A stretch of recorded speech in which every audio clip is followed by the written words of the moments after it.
ladles and jelly spoons. Okay. Hello, Niko. Hey, Niko. Hello. What a great sight to see you both. Hello, Niko. Can you hear us? Can you hear me? Is he doing a thing on us? He's doing a thing. We'll sit it out. When you want to start talking, we'll talk. We'll sit it out. Hello? I knew he was. I told you. I said we get him on, and he's going to do something. He wouldn't do that. I said he's going to do something. Can you hear us? Yeah.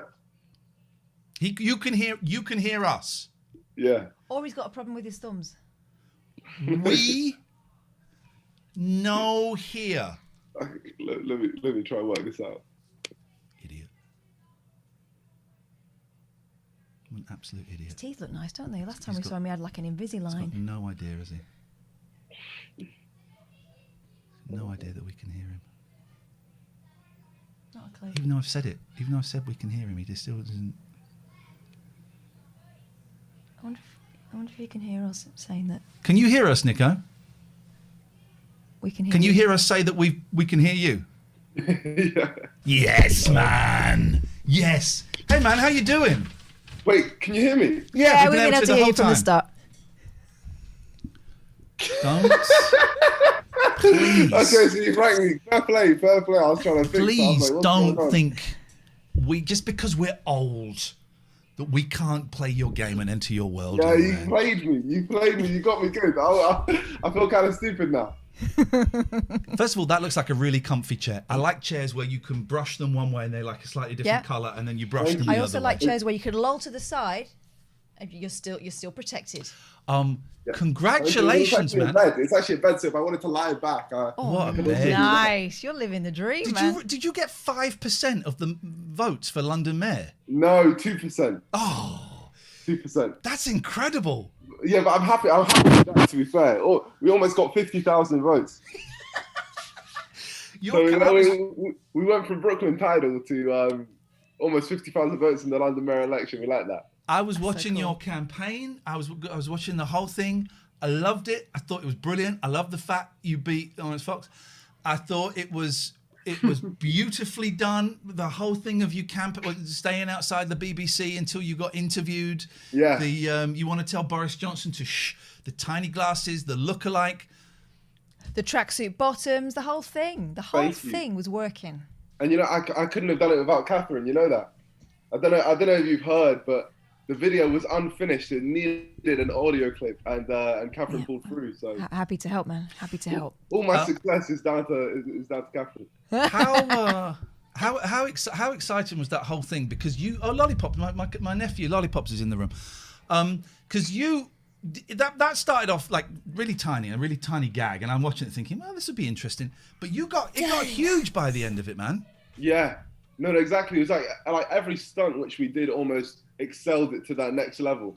So it was a proper fun experience because, as you guys know, like usually I'll make like a piece of content like with the Brooklyn Tidal thing, which we teamed up with. But this one was just almost like a journey. It's like a whole campaign. So it was a sick experience. Really loved it. I wouldn't do it again, but I loved it. Just remind us of some of the things that you were promising, because they were quite unusual. Yeah, bits of manifesto. So one day a year we promised to make London Lundoff, where we turned all the power off. We said that we'd deport the EDL to Poland so they can learn what it's like to be an immigrant. And then we said that we'd give Polish people guns, just completely unrelated. They're not connected at all. Boris Johnson needed to shush. We said we'd employ more police, put them straight into the Houses of Parliament. It was a good mix. We'd remove racist people's teeth. They're all bark and no bite, so we wanted to show that. It was it was fun. Like writing up that manifesto, the whole thing was proper fun. And one of the other candidates gave you her vote. I know, and that was crazy because she came up and literally told me I voted for you. At first, I'm just thinking she's pranking me here. She's pranking. She had like her advisor there with her, and she was like, "Yeah, I told LBC that I voted for you." I read a really interesting piece that was saying that potentially. It was like a proper, intellectual piece that potentially you and one of the other, I think it was another YouTuber, that you could have lost it for Sadiq Khan. Yeah. I take it was more likely that the kind of left voters were going to vote for you, and Sadiq Khan could have lost because of you. It didn't in the end, and he won by quite a big margin. But you were that influential in it. Yeah, well, one of the main reasons we picked this, like the London mayor election, is you get two preferences. So if someone was going to vote for me, and who would have voted for Sadiq anyway, they'd have their first choice of where they could vote for me, and then their second preference where it goes to Sadiq. So I was never going to have crazy influence where I was going to change the winner of the election. Maybe it could have been won by a greater margin, but it wouldn't have been, because what we saw, like, I got 2% of the votes. If I got 10%, Sadiq got 43%, then I'd be thinking, okay, yeah, I've massively changed it. But it was more of a, we made the noise, we made the impact which we wanted to make. We wanted to show young people would go out and vote. That's what we were trying to do. It was beautiful. It was a beautiful thing. I also really enjoyed seeing Laurence Fox looking like an absolute prick. Yeah, no, he didn't like me. He didn't like me at all. Did you meet him at all? Did you get to speak to him? Yeah. So I spoke to him. We spoke at the gates. It was because obviously we've been filming content. I wanted to keep it as that type of, like almost like poking fun. Like, oh yeah, this is going to be close. Because also I didn't know beforehand if he was going to beat me or if I was going to beat him. It was because he was beating me as we went in there. He was beating me by 0.1%. So it really was like a really dramatic ending. And then we find out literally as we get on the stage that I beat him. Which is sick. And the lookalike doing the interviews. Yeah, no, I'm him. That's me right now. Niko, come over here. But how do you come? I'm going to ask a really dumb question. Who writes your stuff? It can't just be you. You got your whole team with you. Are they all chipping in ideas? Is it all kind of spontaneous? So the creative is me. So like the creative, I'll get help from George, but me and George work on the channel as a really good dynamic which we've got. So on the creative side of things, it's me. Sometimes I'll bounce my ideas. He'll tell me what he thinks of them, and then we'll film the content. He'll then do a great edit. We can, like, a lot of our like content is like narration based. Yeah.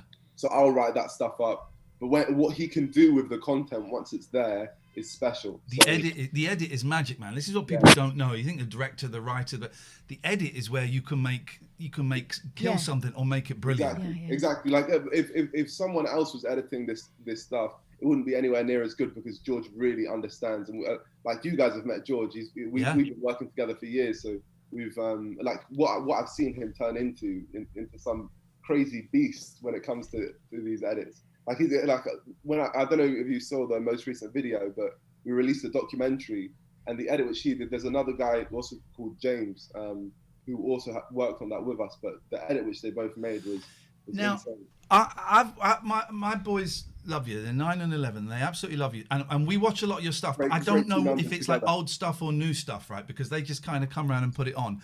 What was the one? This is the one where I thought, oh man, he's gone too far.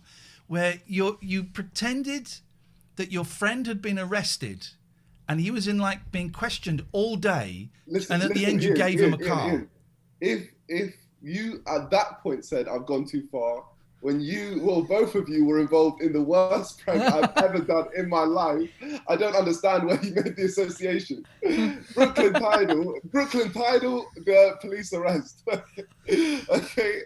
But they're not comparable. I need to talk to you about Brooklyn Tidal, because the guy that we did that prank on, how come what did you say to him? I was the one that got the blame. Yeah. You and Catherine got off scot-free. What did you say to him so that I got in trouble with him?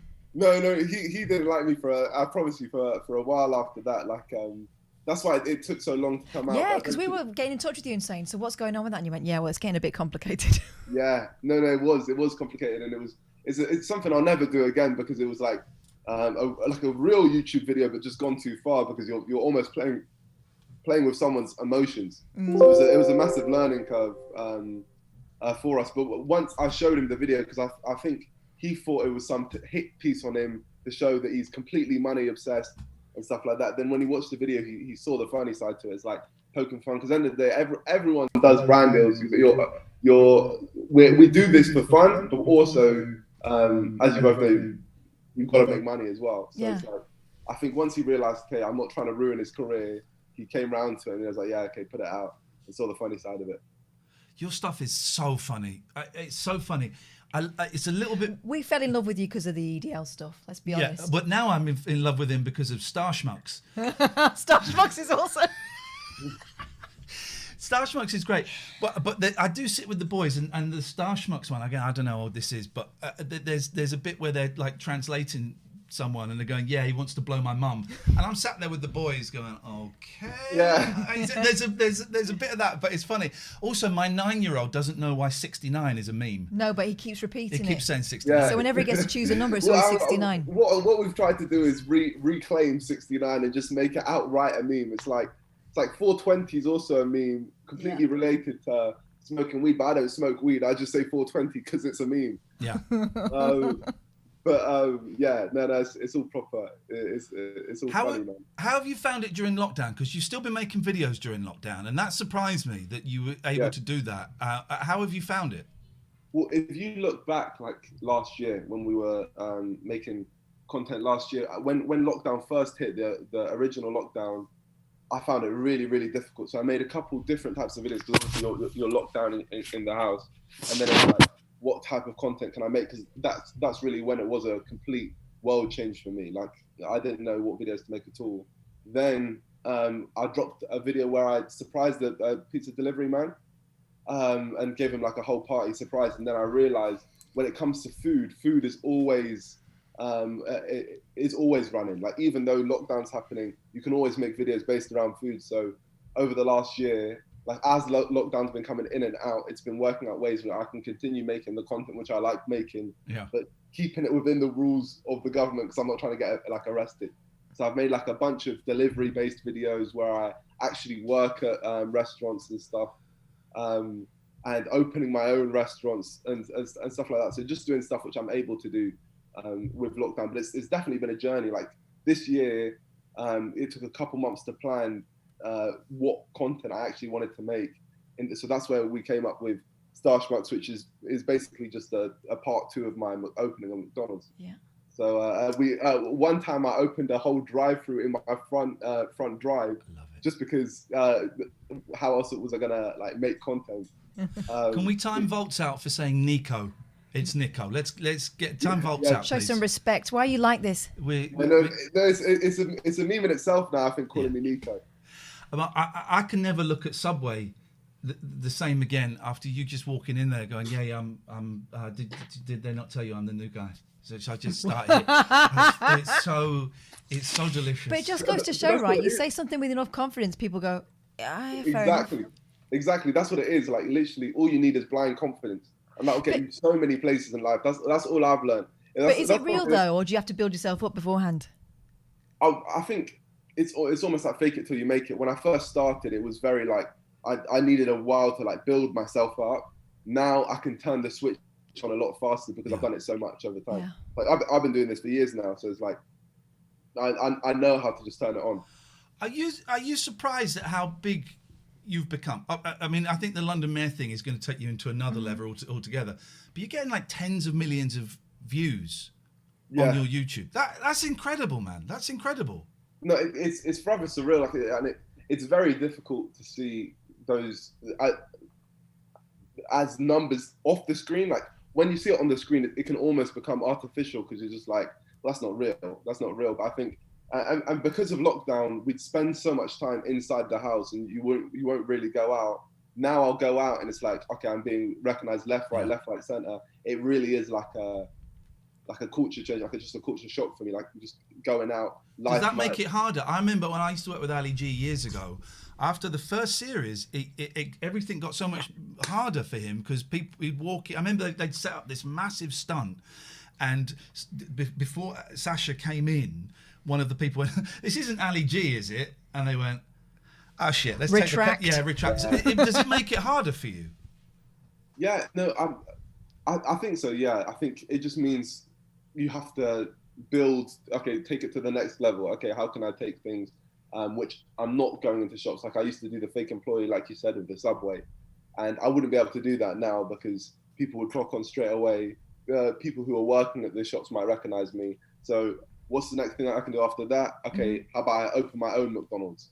And then we made a video based around that. So it's, and then the whole Mayor series almost took advantage of the fact that I'm now known, because then all these people are now getting behind me, pushing it to the next level, and we're going into fields where people don't know me. So like the BBC and the media, when I'm getting interviewed by the media and bringing in Dom, it's like there's always more people you can bring. I think that's why like Sasha ended up bringing it to America, because he became known throughout the UK, takes it to America, and he makes one of the best films of all time. So that's got to be the next step for you, isn't it? Going to America. Yeah, no, I think so. I guess it's working out the plan to do out there. But I'd love, like, I've been to America for a couple of videos, and I just think American people, just the way they function, is so different to UK people as well. So I find that really funny. Like, I went to New York, and I've never met more nuts people in my life. Yeah. But also, what we found in New York, that they were really willing to go on camera and stuff. Like, there's none of that kind of guardedness that you get in this country, where people are looking for the gag. They were up for it, weren't they? When we used to stop people in the street. Yeah, they love it. Weren't you invited to like a drugs party in America? Was that right? Right? No. So I literally spent, I can't remember what the title was. I think it was like 24 hours without spending money. So literally, I just thought, I'm just going to go around asking for free stuff in America for 24 hours. So then once it reached nighttime, right, midnight, 1, 2, 3 a.m., people were just coming up asking me for drugs. I was being some guy was moving to me in a restaurant, like in a pub, and it wasn't my age. It was like double my age. I was just like, I can't believe any of this is happening. And then we ended up leaving. It was a wild night, man. I was speaking to one guy, and he was like, "Oh, you can make anything happen. I'll materialize anything for you." So I was like, "Oh, can I have a Big Mac meal or something like that?" And he said, "A Big Mac meal?" He's literally talking to absolutely no one. I was just like, "This is the best content." All your content though is like really well intentioned. There's a conscience there, right? And Brooklyn titled to one side because you hit kind of a boundary there. Yeah. But looking at what's going on with the sort of LA YouTube scene, especially, a lot of that's gone quite toxic and nasty. And I know that the boxing thing is massive as well, and you've kind of been on the borders of that. Are you tempted to go more into that, or are we going to see you in the ring boxing another man, asking someone who can't fight anymore to take a punch for you? Yeah, no. I would never go into the ring solely because I'm not a fighter. I'm not a fighter at all. So well, neither are they. Yeah, no. But like, for example, like with KSI when he fought Logan Paul, it's like it's two YouTubers fighting, so it's a very interesting scenario. I think where Jake Paul's now taken it is he's genuinely fighting real fighters and making mockeries of the UFC and stuff like that. But even then, it's like it's bringing people watching the sport. So I'd never knock it. No, but the thing is, like, he's like trading on his obnoxiousness now, right? Yeah, no, he's solely marketing himself off being hated. That's what Jake Paul's doing, which is different. But I think that's what's making him so much money, because everyone wants to see him lose. I struggle with Mr. Beast. I think some of the videos are great. The one where he got buried alive was brilliant. I find the attitude to money obscene. And I also think there is an element in some of his videos where I think some of it's a bit racist, where he'll go to a poor area where it's predominantly African Americans, and he just starts giving out $1,000 here and $2,000 here. And so our kids see it and think that money is really, it just people will do anything for the money. Yeah, sits a little uncomfortably with me. Also, where does he get all that money from? Yeah, I think with Mr. Beast, all you can reference it back to is the start. And I think the way it started for him was he got this is probably when he had like 1-2 million subscribers.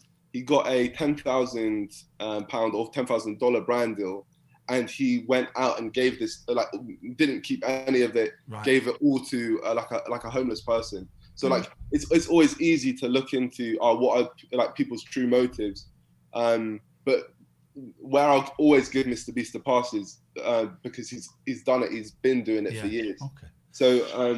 So when he's making this content now, it's like he's never been that materialistic YouTuber. Like if someone like Jake Paul was going out and doing that stuff, he has been very materialistic. So it would almost be like hang on, this doesn't add up. Yeah. With Mr. Beast, it's sort of, it does add up.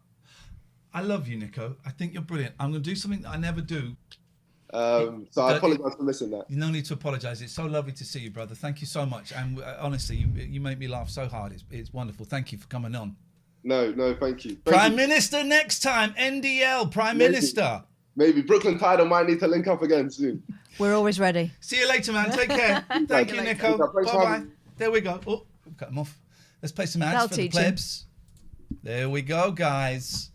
That's the first time my boys have been on. They were so excited because they were going to come on. They were so excited. They were going to mask up, weren't they? They were going to mask up, and I thought, man, let's just get them in and see how that goes. They were thrilled. You see Kim's face, both of them. So you go, and you go. That's the rarity. Thank you, Mandy. I saw you posting Niko's links. If you've never seen him, and there are some of you in the chat that have never seen him, go and watch his videos, man. They're just so funny. Balls of steel. What I love is he's really charming. There's a heart there. Funny. You just want him to win. He's just great. There you go, Joe. I've got my nephew in the chat. Got my sister in the chat. Got my best mate. Is waiting outside in the car to come in when this dickhead goes. I was excited having my boys on. Yeah. That was exciting. They're going to get a taste for that. They're loving that. 020. Let's open the phone lines.